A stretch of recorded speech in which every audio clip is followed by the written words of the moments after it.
环球大乱线，深入世界最前线。大家好，我是董志乔，在这边向全球各地的观众朋友问候，大家平安。也请留言告诉我们，您是在全球哪个角落呢收看我们的节目？对于讨论有任何的想法，也多多的留言，并且鞭策我们的节目，订阅我们的 YouTube 频道。马上介绍这集的3位来宾，第一位是前立委孙大千，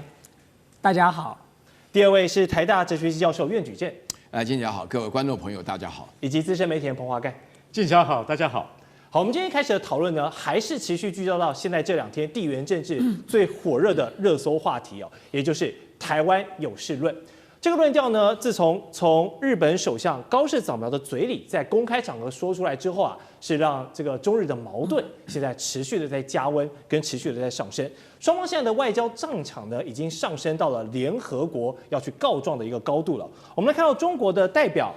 傅聪呢，他已经致函联合国的秘书长古特雷斯了，他要求高市早苗你要撤回这个台湾有事论，并且指控日本呢现在这动作频频，是不是对中国又发出武力威胁，没有学好过去这个军国主义的教训呢？那日本这边当然也是不示弱啊，他们同样状告到联合国了。来看到这个大使山崎哦，他同样是致函给古特雷斯，就做出了反驳，说日本呢没有要去发动武力威胁，只是在做一个被动的专守防御被动战略，可以说是双边各说各话，各有说法。那么北京手上现在的王牌呢，我们知道依旧是这个联合国宪章中的敌国条款。然而这个敌国条款究竟是一个历史的东西，它放到现在还有没有用？虽然说是对日本动武无需安理会的这个授权，很有想象空间，但是想先请教大宣委员啊，这张牌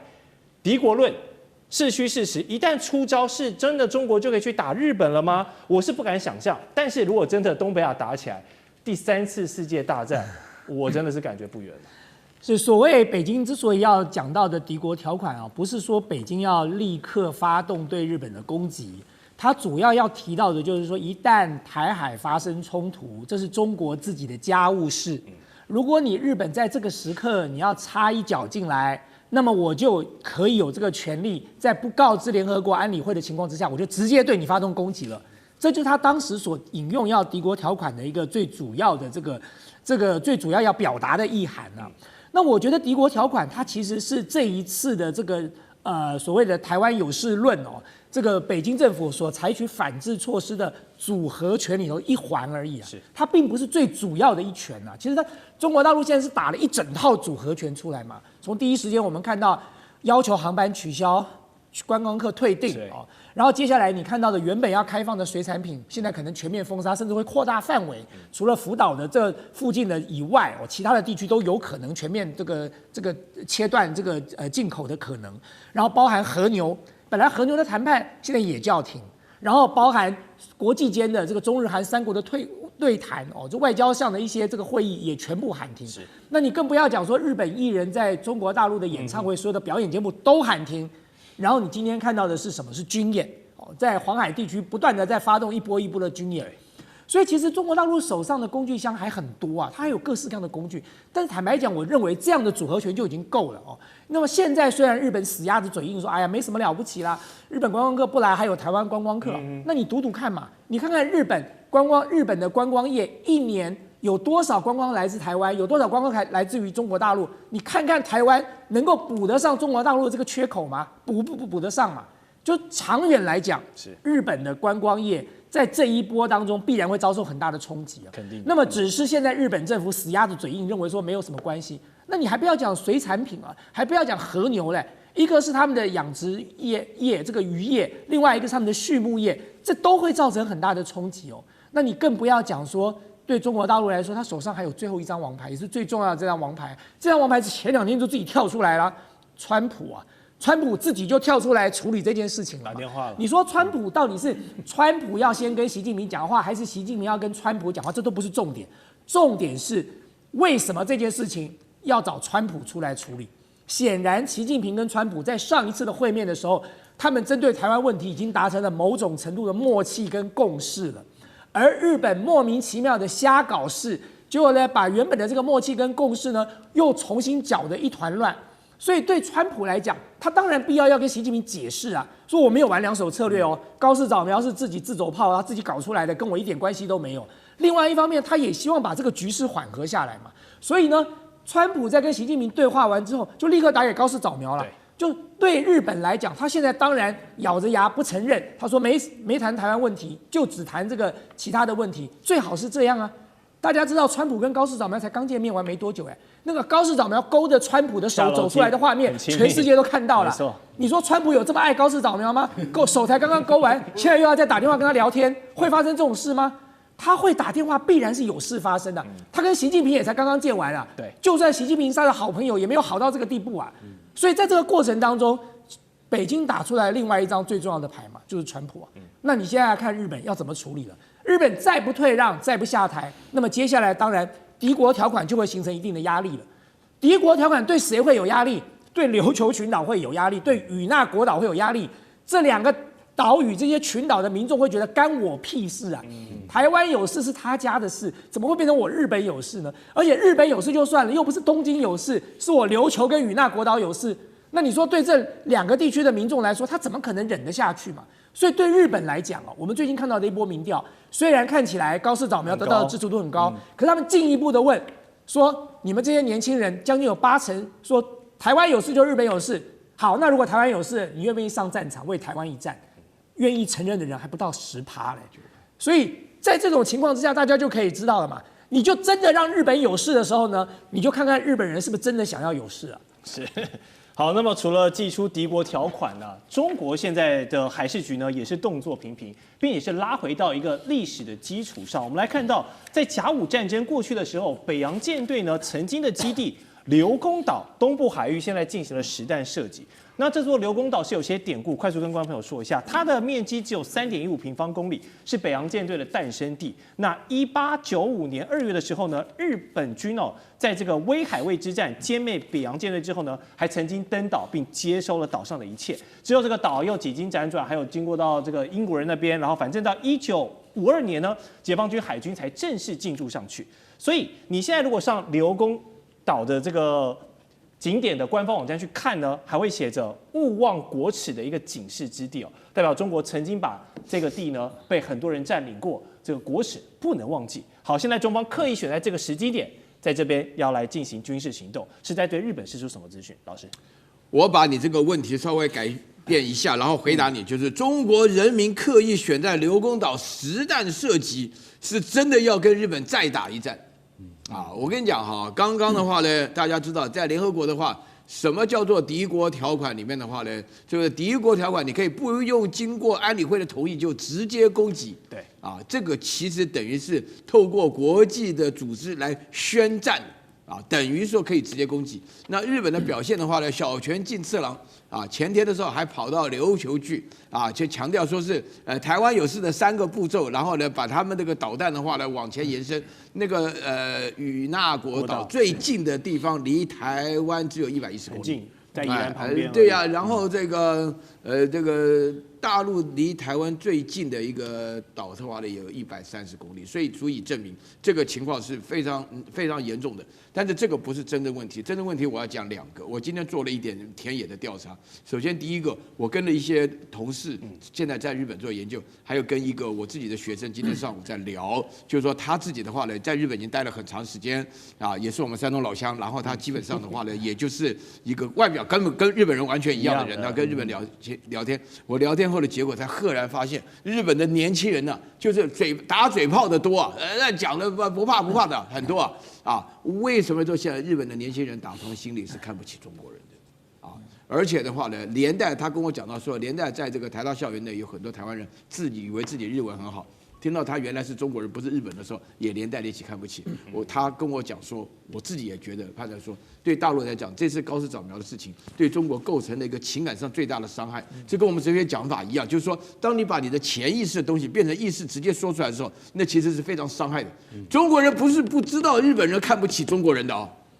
中国人害怕听到这件事情很害怕听到这个答案那中国人恨不恨日本人？非常恨你在台湾现在，你是不是中国人，你就用恨不恨日本人来作为一个标杆就可以了。那大陆就问都不要问你问我们这边大概都恨日本人的。所以说在这种情况下的话，这个里面涉及到你的潜意识当中，我的潜意识当中就对日本人没啥好感。因为我爸爸，因为我们自己是山东人抗战家族嘛，所以你在这种情况下，高市早苗犯了一个最大的过错啊，其实他就是把潜意识的东西说出来。但是日本现在在辩解啊，你看刚刚那是三崎的话也在辩解讲说啊，那个什么这个基本上的话呢，我们立场没有改变啊，他只是把话说出来。但是这个里头大陆生气的地方就在于说，你把这事情直拉拉说出来。然后你把它讲成存立危机事态，那你这个对大陆来讲的话呢，存立危机事态一听，那9·18又来了，7·7事变又来了，所以我预言的哈，就是会有3种情况的。第一种情况的话呢，大概这个外交的层级会降低了，因为那个薛健讲的话，日本想把它斩首论，斩首论的话，日本想把它变成所谓的拉丁文叫 non grata， 就是说不受欢迎的人物，想叫他回来。那大陆很多人，尤其是解放军的放消息，如果回来的话，就是整个就外交就结束了。然后第二个部分就是撤侨，啊，因为现在撤侨是讲说玩到一半的不要玩，啊，就讲到就这么严重，是啊。然后第3件事情的话呢，我觉得啊，歼35跟 F-35啊，在空中有可能会遭遇。啊，这个是大家可以预料到啊，很多人呢就会认为说，哎呀，大概慢慢就事缓则圆呐，啊，会降低，没有降低的情况，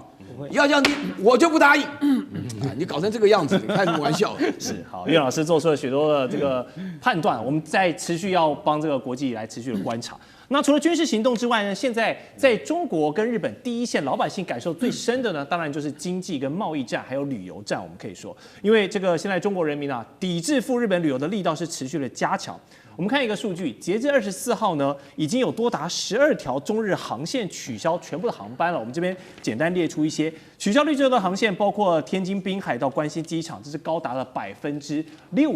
哦。那包括了南京飞关西、广州飞关西、浦东飞关西等等，都有明显的变动，并且你现在去东京的成田还是大阪关西这些主要的机场，出境大厅内，你都可以看到中国的游客，不管是留学生还是去玩的，还是去移民的等等都好，现在都已经有排队要回国的趋势了。所以如果少了这一块海外消费的群体，那日本我们都知道，从 COVID-19 之后赶上了这个低汇率的状况，他们的旅游业是非常的火爆，非常的热，出现了一波观光财跟这个红利哦。但是现在得罪了这么大的一个海外消费群体，也就是中国游客，干哥，你觉得他们这个旅游红利要走完了吗？主力航线的上海到浦东啊，武汉到浦东，天津到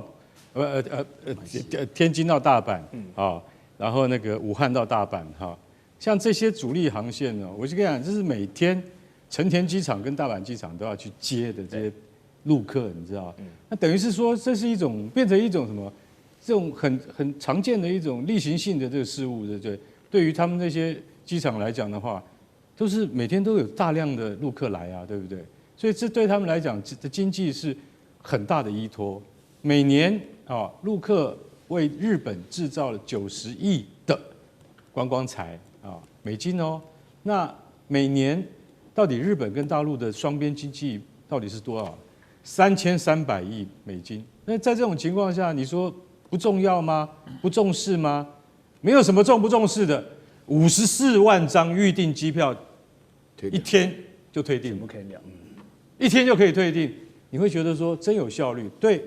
这就是中国的效率啊！你今天如果说放到任何民主国家，他都做不到。但是我今天就是表态，光是在旅游这方面，我看你承受得了，承受不了我们大陆的压力。那最重要的是什么？最重要的是，他说到现在还没有到高峰，啊，有一个就是在那个大阪啊，他去，好像他是一个学生，中国的学生，他在这当地，他说，我23号回来的时候，怎么看？怎么成田机场里面都是自己人，没有听到一句别的话，全都是不是京片子就是广东话。他说，这个好像春运一样，遇到春运了。那所以在这种情况之下，你就晓得说，其实大陆的杀手锏还没拿出来。最重要的还不是这个。刚刚岳老师非常激动说刘公岛这个地方，对啊，我讲一句实在话，刘公岛才是让所有中国人揪心的地方。因为在1895年甲午战争，你知道北洋舰队的提督丁汝昌为了打败他自杀，赢得了日本人的尊敬，就说。中国水师就说海军啊，虽然打得一塌糊涂，但是光是这个舰队司令，也就是提督，他自杀这件事情，让我们对中国人还有一些的尊敬。但是大家要晓得，那是付出了北洋舰队，那个时候是精锐进出，结果不幸的都打败了，而且败得非常惨，只能用4个字来形容，叫全军覆没。100多年过去了，为什么习近平他现在一定要要求，他一定要高市早苗，你要收回这个话？为什么？不然的话，我就在这边军演，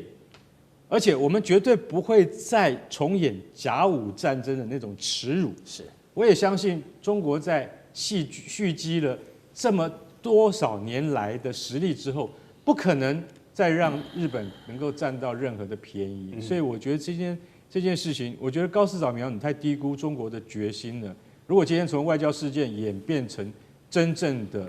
实际冲突的话，日本你有没有决定要怎么样做？中国已经决定好要怎么做了，只是他没有告诉你而已。所以在川普跟你高市早苗通过电话之后，你会不是跟高市早苗，就之前啊，川普跟习近平通过电话之后，高市早苗发现说，哎呦，奇怪，川普怎么没有帮我讲话？怎么没有在这件事情上面去帮我跟中国缓颊？完全没有，川普完全没有提到这件事情。你就想要说，川普不要淌这个浑水。那如果川普不要淌这个浑水，是不是要你们日本自己去解决这个危机？那还是回到你首相的身上嘛，对不对？我就看这几天，如果高市早苗还是没有反应的话，中国的报复会更加剧烈，我们等着看。好，中日的话题我们会持续帮大家观察。那下段节目回来还有俄乌和平计划的最新进展，以及中核的安氏半导体拉扯，还有中国太空船神舟22号执行了一次非常棒的应急任务，成功的话题我们待会回来告诉你。地缘政治、美中之争、